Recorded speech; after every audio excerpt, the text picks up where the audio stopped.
हां पिलो लागेल घेऊ पिलो.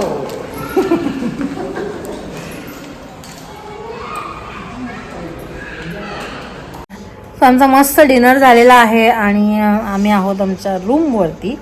लास्ट जो मी अपडेट दिला होता त्याच्यामध्ये मी असं सांगितलं की आम्ही चाललो आहोत ओझरला. तर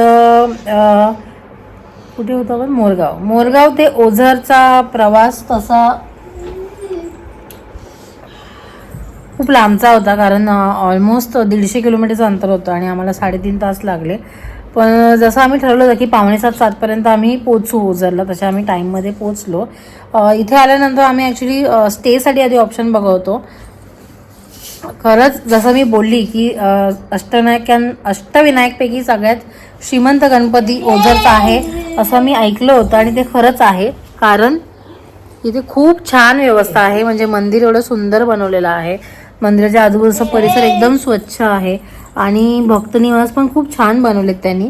तर मला खूप असे सजेशन्स आले होते की ओझरला भक्तनिवासमध्ये राहायची सोय चांगली आहे, सो तुम्ही पण भक्तनिवासच ट्राय करा म्हणून. पण म्हणजे जे जुनेवाले होते ते आम्हाला एवढे आवडले नाहीत. पण 3 आणि 4 नंबरची जी बिल्डिंग आहे ती खूप सुंदर आहे, नवीन बनवलेली आहे. आम्ही ॲक्च्युली AC रूम बघवतो, पण तिथे इन्क्वायरी केली तर तिथे असं समजलं की AC नाही आहे. मग थोडे इकडे तिकडे शोधलं, परत गेलो तसं कळलं नॉन AC पण त्यांचे बुक झालेत ऑलमोस्ट. कारण खूप साऱ्या बसेस ट्रॅव्हल टूरवाल्या ज्या बस आहेत ना त्या इथे मला दिसतात. तर आमचा असा अंदाज आहे की मोस्ट ऑफ द टूरवाले लोक इथेच येतात स्टेला, कारण भक्तनिवास खूप सुंदर आहेत, नीटनेटके आहेत आणि काहीतरी 700 रुपीजमध्ये नॉन AC रूम देतात आणि 1000 रुपीजमध्ये AC रूम देतात. सो आम्हाला भक्तनिवास तर मिळालं नाही. मग तिथे पुढे शोधत आलं. आम्हाला इथे हॉटेल्स लॉज आहेत, 2-3 चांगले लॉज आहेत, पण मे बी वीकेंड असल्यामुळे बऱ्यापैकी लॉज पण फुल आहेत. सो फायनली आम्हाला हा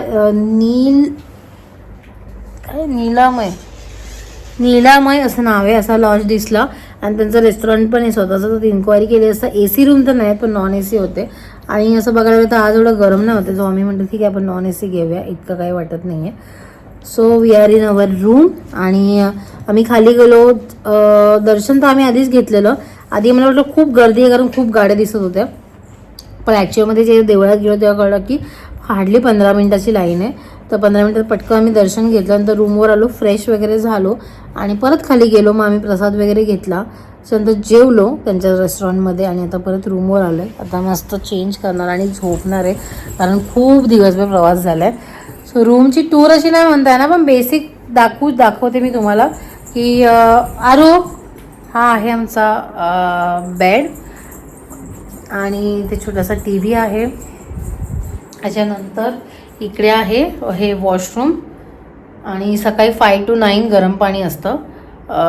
इथे स्टोरेजसाठी त्यांनी थोडासा ऑप्शन दिला आहे सामान ठेवायला आणि कबर्ड वगैरे. आणि इकडे आहे हा मिरर. ओके, इथे पण बसायला त्यांनी चेअर आणि टेबल दिलं आहे आणि इथे बाहेर बाल्कनीसुद्धा आहे. तर आता आम्हाला तर काय सकाळी उठून तयार होऊन जायचं आहे, त्यामुळे असं बाल्कनीचं तर काय जास्त यूज नाही, पण छान आहे. बघा अशी मोठी स्पेशियस बाल्कनी आहे.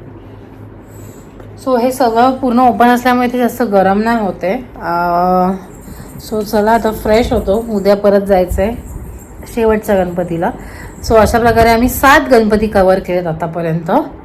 सगळ्यात पहिला होता महाडचा वरदविनायक, सेकंड पालीचा बल्लाळेश्वर, थर्ड रांजणगावचा महागणपती आणि फोर्थ होता थेऊरचा चिंतामणी. त्यानंतर आज आम्ही सकाळी गेलो सिद्धटेकचा सिद्धिविनायक, मोरगावचा मयुरेश्वर 6वा आणि हा आता आहे तो आहे ओझरचा विघ्नहर्ता. विघ्नहर्ता असा 7. तर उद्या आम्हाला जायचं आहे लेण्याद्रीला. सो चला बाकीची इन्फॉर्मेशन ब्लॉगमध्ये पुढे भेटतच राहील. Bye bye, good night. आत्तासाठी सकाळी परत भेटू. तर हॅलो एव्हरीवन, गुड मॉर्निंग. आणि आम्ही आता निघालो आहोत ओझरमधून. जसं की मी बोलली होती आमचा स्टे होता ओझरमध्ये आणि खूप छान लॉज भेटला होता आम्हाला. 1250 रुपीज चार्ज होता फॉर नॉन AC. आम्ही आधी विचार करत होतो ACच घेऊया, कारण परवा जेव्हा आम्ही स्टे केला होता ना ठेऊरला.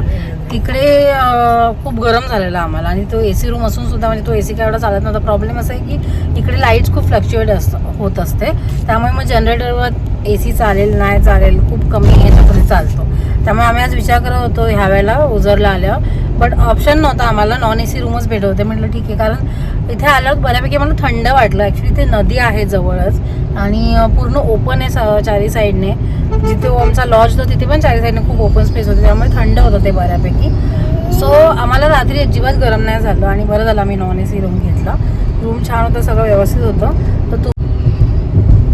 तर तुम्ही कधी जर ओझरला आलात आणि तिथे जसं मी बोलले की भक्त निवास नंबर 3 आणि नंबर 4ची जी बिल्डिंग आहे ती नवीन झालेली आहे आणि ती छान वाटली आम्हाला, पण तिथे रूम्स अवेलेबल नव्हते. तर तिथे तुम्हाला जर नाही भेटले तर तुम्ही हे निलायम गार्डन लॉज ट्राय करू शकता. तिथे खूप छान रूम्स आहेत आणि खाली त्यांचं रेस्टॉरंट असल्यामुळे तुम्ही ब्रेकफास्ट आणि डिनर लंचसुद्धा तिथेच करू शकता. आता आम्ही निघालो आहोत. आमचं लास्ट डेस्टिनेशन असणार आहे लेण्याद्रीचा गिरिजात्मज गणपती. तर लेण्याद्री हे सुद्धा पुणे जिल्ह्यामध्येच येतं, जुन्नर तालुका, आणि इथून फक्त 15 किलोमीटरचं डिस्टन्स आहे. मला 20 मिनटं दाखवत आहेत आणि आम्ही 10पर्यंत वगैरे तिथे पोहोचू. आणि ते डोंगरावर ज्या गुफा आहेत तिथे 8 नंबरच्या गुफेमध्ये गणपती बाप्पा विराजमान झालेले आहेत आणि 307 पायऱ्या आहेत असं तरी मी वाचले. आता लेट्स सी, बघूया ऊन आहे काय आहे, कसं ट्रॅव्हल होतं आहे आणि गर्दी आहे किंवा नाही बघूया. तिथे गेल्यावर सगळं कळेलच. सो चला.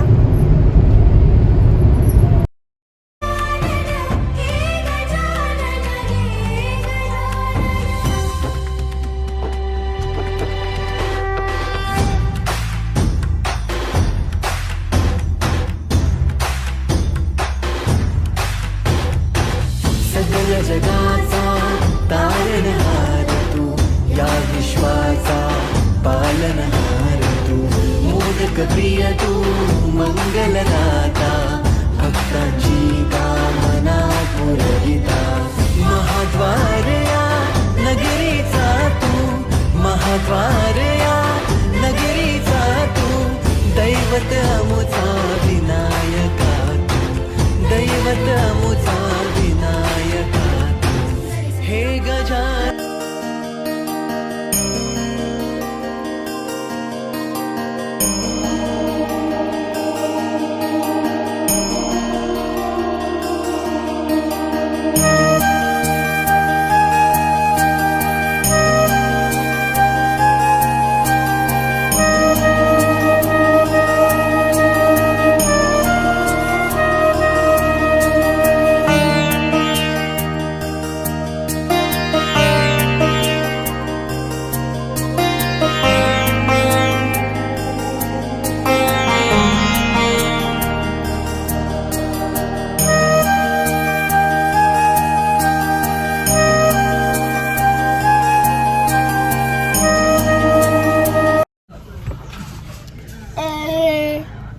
सो आमचं छान दर्शन झालेलं आहे. वाट लागली बापरे, एवढं ऊन लागतंय ना. ॲक्च्युली आम्ही ठरवलं होतं की लवकर थांब बाबू, लवकरच निघूया हॉटेलवरून, लवकर चढायला सुरुवात करूया. पण लहान मुलं असते की थोडं आवरायला पण लेट होतं. एनिवेज आम्ही 10:30 वाजता थांब ना, आम्ही 10:30 वाजता चढायला सुरुवात केली. आणि पायऱ्या ॲक्च्युली 300 आहेत. तसं बघायला गेलं तर जास्त उंच नाही आहे, जास्त वेळ नाही लागत. पण आमच्यावर अर्निका होती, त्यात ऊन लागत होतं, त्यामुळे मग आरामात थांबत गेलो. पण पायऱ्या खूप उंच आहेत आणि स्लोपसुद्धा आहे मध्ये असा, त्यामुळे तुम्ही धरून हळूहळू चालायला लागतं. पण बाकी काय नाही. 25 रुपीज एंट्री फी घेतात स्टार्टिंगलाच. 15 वर्षाखालच्या मुलांना एंट्री फ्री आहे. वरती गेलात की वरती तर काय अजिबात गर्दी नाही. तुम्ही व्हिडिओमध्ये बघितलं असेल तर आम्ही आतमध्ये व्हिडिओ पण काढलाय. दर्शन घेतलं आणि लगेच निघालो. फक्त मध्ये माकडं खूप आहेत, त्यामुळे तुम्ही जर काय खायचं वगैरे घेताय तर ते थोडंसं आतमध्ये लपवून ठेवा बॅगमध्ये वगैरे, अदरवाईज ते हातातून काढून घेतात. सो आम्ही अर्निकाच्या हातात पण काय दिलं तर ते माकडं बघून आम्ही बॅगमध्ये ठेवून द्यायचो आधीच. आणि जर तुम्हाला डोलीतून जायचं असेल तर डोलीचं ऑप्शन आहे. तर पर पर्सन 1000 रुपीज घेतात ते आणि घेऊन वरती जातात, दर्शन घेऊन रिटर्न खाली आणून ड्रॉप करतात. फक्त डोलीचाच ऑप्शन आहे, बाकी तर दुसरा काही ऑप्शन नाही आहे. आणि हा मंदिराचा टायमिंग आहे सकाळी 8 ते संध्याकाळी 6 पर्यंत, कारण की ऑब्व्हियसली 6 नंतर मग अंधार पडल्यावर वरती अलाउड नाही आहे जायला.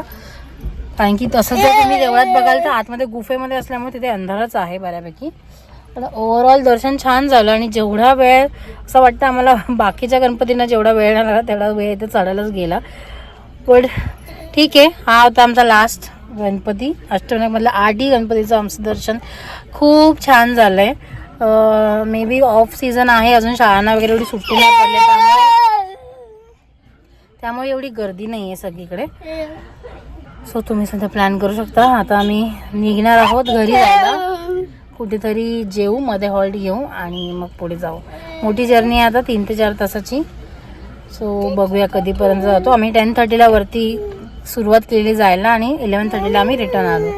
बाकी तुम्हाला जर काय पाणी ज्यूस काही प्यायचं असेल तर सगळं खाली आहे. मध्ये ऑन द वे तुम्हाला काहीच भेटणार नाही, फक्त त्यांनी पिण्याचे पाण्याचे नळ लावलेले आहेत, तर तुम्ही बॉटल वगैरे भरून घेऊ शकता.